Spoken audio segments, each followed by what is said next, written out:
The KDKA Sports Desk is brought to you by Xfinity. All right, Sports Desk, we're going to focus on the Penguins who returned to practice today in Cranberry, coming off a weekend in which they lost 2 games, 5-2 and 5-2 to Columbus and St. Louis. St. Louis returns here on Wednesday. They're playing tonight in Chicago, leading 2-0.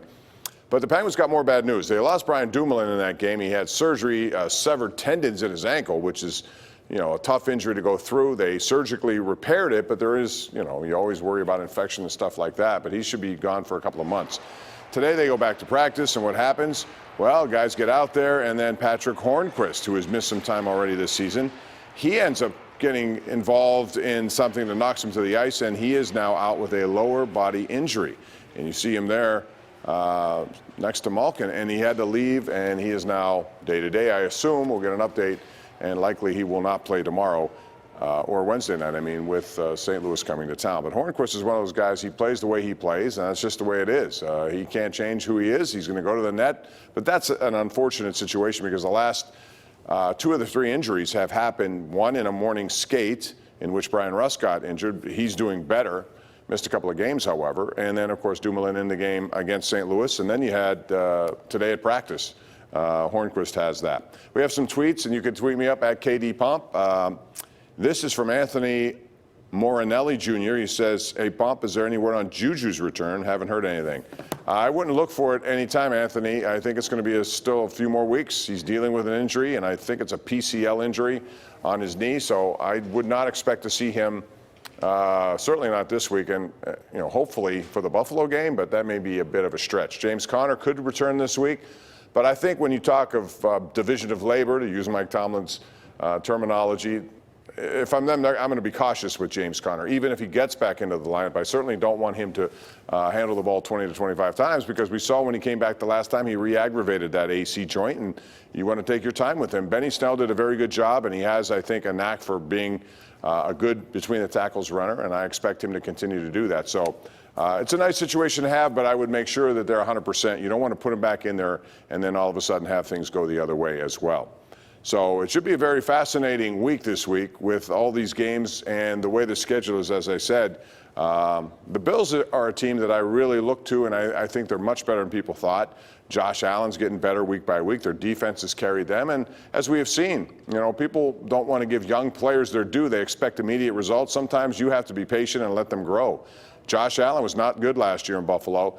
Taking his time, gotten better, second year. Now we've seen a progression, and a good one at that, but the defense makes it easier. We're seeing that here with Hodges, and I thought we saw with Mason Rudolph in the 3-game win streak at home. He was the quarterback for those games, and he played well in those games. And I think people, in my opinion, are short-sighted if you think you've seen the last of Mason Rudolph, and I think he will benefit from everything he's had to go through, which is a lot for a young guy. From a concussion that looked dangerously worse than that, to getting hit on the helmet, to getting your character assassinated, all these things make it tough. And I think Mike Tomlin made the prudent move to go with Devlin Hodges, who, again, has proven that the stage, at least at this point, is not too big for him. And he's come into some pressure-packed situations. Think about it. The first time you see him as a starter is in Los Angeles against the Chargers. They're 1-4. They need to win. They can't afford to go to 1-5. He goes 15 of 20 and delivers a nice performance. Next time you see him is in the Ravens game after Mason Rudolph gets knocked out. What did he do? Engineers a touchdown drive. They go into overtime. He's moving them, fumble, they lose, but it wasn't his fault, and he looked like he was ready to accept that challenge. Then we saw him in Cincinnati. They need something to get him jump-started. He comes in, 2 for 2, 90 yards, touchdown. James Washington makes a beautiful play, but the throw again was right on the money. That's my point for you about Devlin Hodges. He puts the ball accurately where he needs to. Now, what I didn't like about him yesterday early on is he's stepping and rolling too quick away from the pocket to the right side. I think, you have to be willing to step up in the pocket because I think offensive linemen expect that. When you leave it and vacate it early, you could be in bad situation. He got comfortable as the game went on, and I think you saw some of the benefits of that. So this is a young kid who's just taking advantage of an opportunity, one that many people thought he'd never get. He wasn't invited to anything. He wasn't an undrafted free agent. He wasn't anything. All he was somebody looking for an opportunity, took a tryout here. They liked him. They invited him to camp, his so-called camp arm.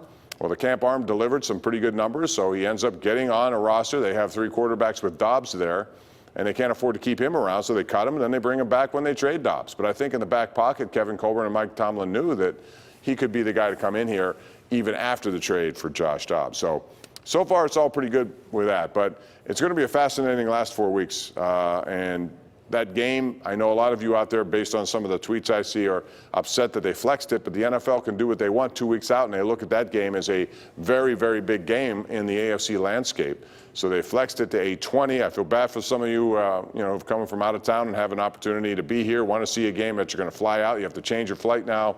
That's just the way it works in the NFL, and I think they make you aware that that's a possibility with all games, especially later in the season. Although I did think, the maximum you could appear on primetime games was 5, and the Steelers have already been at 5. So this one takes them to 6, but the flexing may allow it to increase.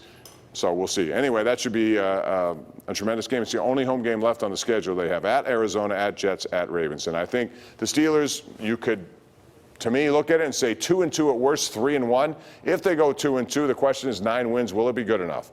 There's going to be a lot of headbanging going on. The Titans, as I said, have a tough schedule. So do the Buffalo Bills. 2-2 would not be good enough. For me, if I see them go 3-1, and I think they can go 3-1, especially if the wins are against the AFC teams. You got to beat the Bills. You got to beat the Jets. If the losses to the Ravens, it's less harmful, even though it's a bad team. You want to win that game. It's going to go right down to the wire as it did last year when the Steelers were rooting for the Cleveland Browns, if you remember, on the final game of the year. That's going to do it for us. Thank you for your patience. Again, we're making a transition from this studio into a new one that's being constructed, so we'll get those phone calls on tomorrow. I appreciate your tweets, and do it again tomorrow night as we continue right here with the Ireland Contracting Nightly Sports Call, powered by FanDuel Sportsbook. Thank you for joining us. Turnover now. Ken Rice is ready for you. Susan Copeland's walking in for KDK TV News at 11.